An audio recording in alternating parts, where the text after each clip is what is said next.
तो हिमाचल की जनता की उम्मीदों का बजट पेश हो रहा है और मुख्यमंत्री वीरभद्र सिंह बजट पेश कर रहे हैं। हमारे साथ ईटीवी हिमाचल के संपादक डॉक्टर शशिभूषण जी जुड़े हैं। उसके साथ साथ हमारे सहयोगी विचित्र शर्मा भी न्यूज रूम से हमारे साथ जुड़ेंगे।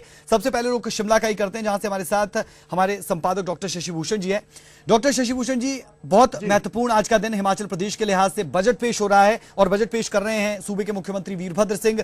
कौन से ऐसे मुद्दे हैं जिन पर जनता टकटकी लगाए बैठी होगी हिमाचल प्रदेश की और बराबर नजर गड़ाए बैठी होगी?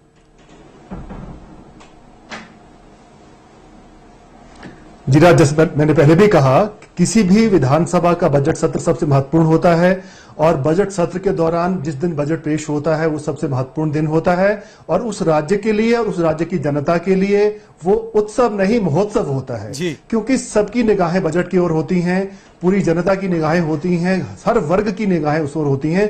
उनको क्या मिलने वाला है, सरकार की क्या कार्यक्रम होंगे, क्या नीतियां होंगी, किस तरह से सरकार चलेगी, पैसा कहां से आएगा, पैसा कहां जाएगा, विकास कैसे होगा, किस किस क्षेत्र को प्राथमिकता मिलेगी, कर्मचारी को क्या मिलेगा, व्यापारी को क्या मिलेगा, उद्योगपति को क्या सुविधाएं होंगी, प्रोत्साहन होंगे। इस वजह से कोई भी बजट सबसे महत्वपूर्ण होता है। आने वाले वित्त वर्ष के लिए वो सबसे महत्वपूर्ण दिन होता है, क्योंकि पूरे वर्ष की योजना उसके दौरान बननी है और खर्चा और आमदनी सब तय होने हैं कि क्या होने जा रहा है। जी राज जी, चलिए रुक करते हैं विचित्र का। विचित्र, आपसे जानना चाहेंगे, अगर हिमाचल की बात करें तो कृषि पर बहुत ज्यादा लोग आधारित रहते हैं, बागवानी की अगर हम बात कर लें तो उस पर बहुत से लोग आश्रित रहते हैं। तो ऐसे में क्या उम्मीद करे प्रदेश की जनता, बागवानी के लिहाज से किसान क्या उम्मीद करे?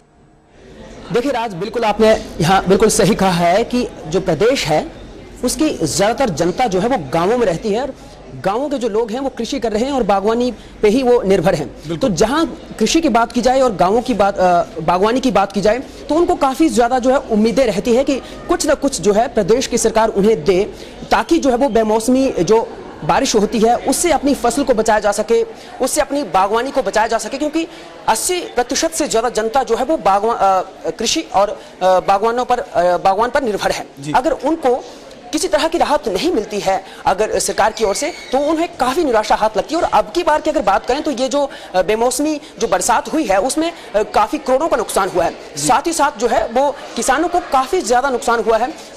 मैं अगर आपको आकलन की बात करूं या फिर जिस तरह से जो यहाँ पर नुकसान होता है, जो कृषि किसानों को जो नुकसान होता है या बागवानों को जो नुकसान होता है, और उसका जो आकलन बाद में किया जाता है, यानी 50,000 का अगर नुकसान हुआ तो 500 रुपया उनको आकलन के तौर पर उनको बाद में मुआवजा दिया जाता है। तो कहां तक न्याय होता है उन किसानों के साथ और उन बागवानों के साथ? तो किसान और बागवान यही उम्मीद करते हैं कि जिस पर वो निर्भर हैं तो कम से कम उन्हें वहां से राहत मिलनी चाहिए। तो यही बात है कि आज जो है वो एक तरह से ऐतिहासिक दिन भी है मुख्यमंत्री वीरभद्र सिंह के लिए। 18वीं बार 18 तारीख है, बजट पेश कर रहे हैं। तो किसानों और बागवानों को सबसे ज्यादा उम्मीदें हैं और वो यही चाह रहे हैं कि कुछ न कुछ मुख्यमंत्री के पिटारे से उन्हें मिले। निश्चित तौर पर